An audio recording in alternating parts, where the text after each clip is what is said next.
Gabing pagtanaw ng mga bituin sa kalangitan. Woo! Ngayong gabi, ang mga bituin ay kumikislap ng maliwanag. Ito na ang gabing night sky stargazing, isang kamangha-manghang tanawin.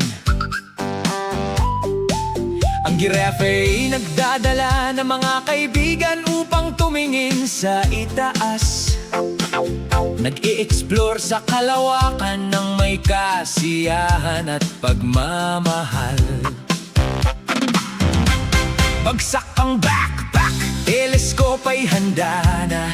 Ang langit ng gabi ay may banayad na kislap.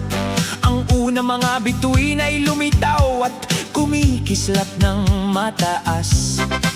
Itinuturo ni Giraffe ang mga konstelasyon sa kalangitan.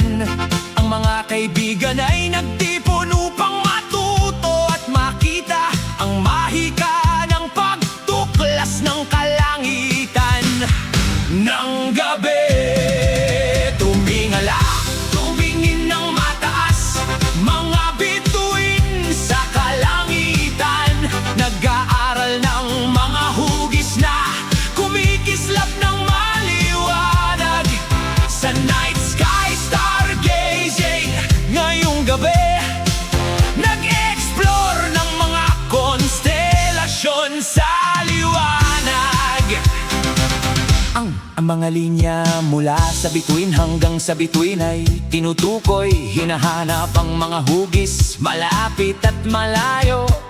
Isang maliwanag na planeta ang kumikislap sa ibabaw ng mga puno. Ikinakalibrate ni Giraffe ang telescope ng madali. Ang mga kaibigan ay nagsisigaw. Ang kanilang mga mata ay malaki at maliwanag. Ang kalangitan ng gabi ay puno ng kabighanian. Ngayong gabi, tumingala, tumingin ng mataas, mga bituin sa kalangitan. Nag-aaral ng mga hugis na kumikislap ng maliwanag sa night sky stargazing. Ngayong gabi, nag-explore ng mga konstelasyon sa liwanag. Isang guhit ng liwanag, isang shooting star. Kinuhanan nito ni Giraffe gamit ang smartphone mula sa malayo. Kumuha ng mga tala, telescope ay tiniklop. Ang mga kaibigan ay humahanga sa kalangitan sa pagtatapos ng araw. Ang mga konstelasyon ay kumikis